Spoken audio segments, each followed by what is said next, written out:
Halo semuanya, perkenalkan nama saya Maria Rarindra Novita, mahasiswa London School of Public Relations. Kali ini, saya akan mengajak Anda semua untuk mengetahui dan mempelajari lebih lanjut tentang energi terbarukan. Mengapa kita perlu mempelajari hal ini? Karena energi terbarukan itu sangat penting dalam menghadapi tantangan dunia.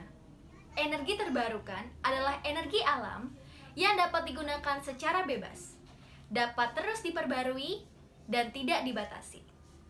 Berikut pengertian energi terbarukan termasuk jenis, sumber, dan manfaatnya. Tidak dapat disangkal bahwa setiap orang membutuhkan energi. Tentunya, setiap kegiatan yang dilakukan membutuhkan sumber daya, baik terbarukan maupun tidak. Namun, penggunaan energi yang berlebihan telah berhasil membuat lingkungan alam menjadi kacau dan merusak.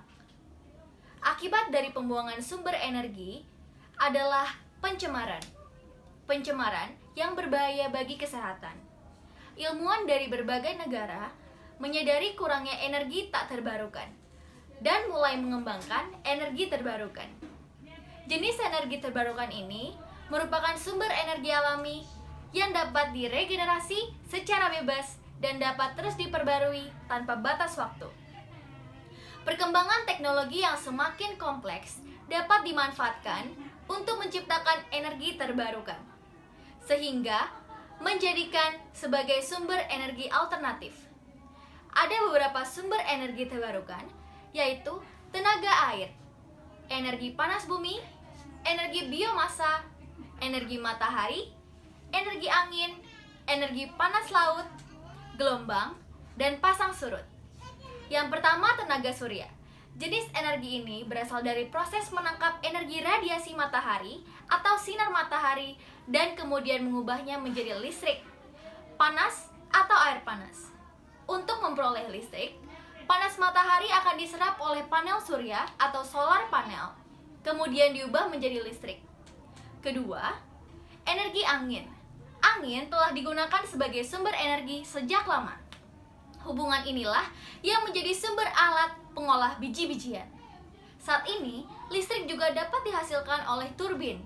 Turbin berguna untuk menggerakkan generator untuk menghasilkan listrik. Ketiga, energi pasang surut. Energi ini didapat dari pasang surut air laut. Diketahui bahwa energi ini juga digunakan di pantai timur Amerika Serikat dan juga Eropa. Turbin yang dipasang di laut membantu mengubah energi di dalam energi pasang surut menjadi energi mekanik. Kemudian, gelombang energi ini digunakan untuk menghasilkan listrik. Namun, untuk mengembangkan keempat energi gelombang ini, diperlukan infrastruktur dengan biaya yang relatif tinggi. Kelima, energi panas. Air laut memiliki perbedaan temperatur karena air laut terkena sinar matahari. Bagian dalam air laut akan terasa dingin dan permukaan air laut menjadi sangat panas. Perbedaan suhu ini digunakan untuk menghasilkan listrik dengan menggunakan teknologi canggih.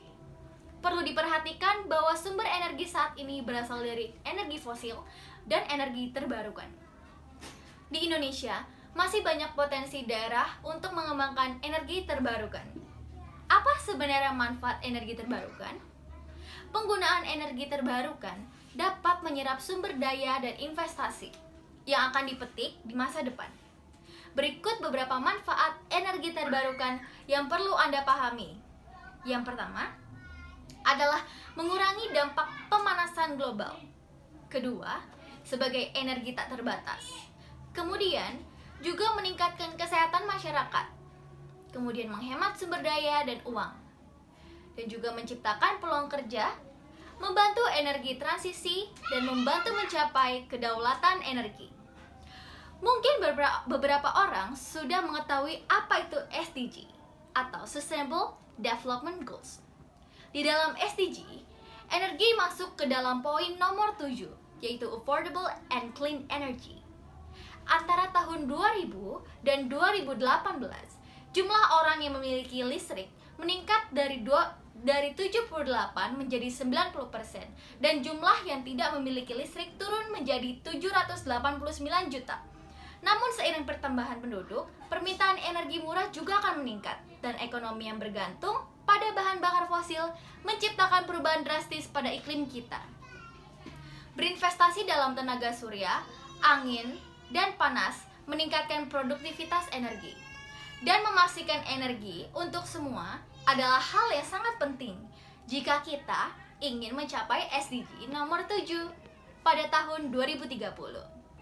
Memperluas infrastruktur dan meningkatkan teknologi untuk menyediakan energi yang bersih dan lebih efisien di semua negara akan mendorong pertumbuhan dan membantu lingkungan.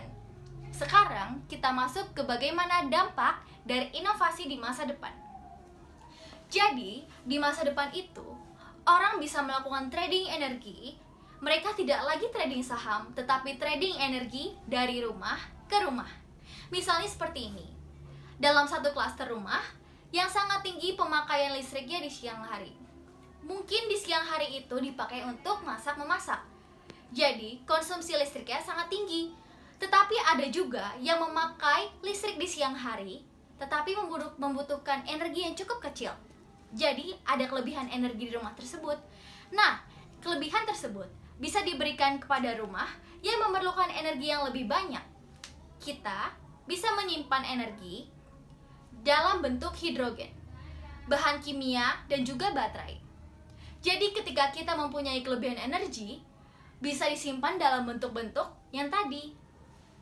Banyak turbin angin yang diterbangkan dengan layang-layang yang bisa menghasilkan energi.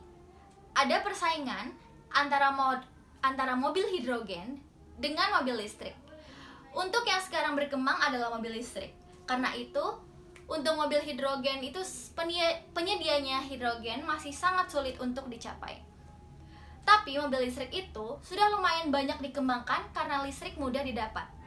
Tetapi ada problem juga untuk mobil listrik ketika kita mendapatkan energi listrik dari energi tidak terbarukan yang emisinya itu lumayan tinggi. Itu sama saja kita memindahkan satu masalah ke masalah yang lain. Maka dari itu, jika kita menggunakan energi terbarukan, hal tersebut bisa menjawab tujuan kita untuk mereduksi CO2. Nah, demikianlah informasi mengenai pengertian energi terbarukan, termasuk jenis, sumber, dan manfaatnya. Satu yang perlu kita ingat, energi itu bukan hal yang kita dapat atau kita nikmati secara melimpah, melainkan secara terbatas. Karena itu, gunakanlah energi secara bijak. Semoga informasi ini bermanfaat bagi Anda. Terima kasih.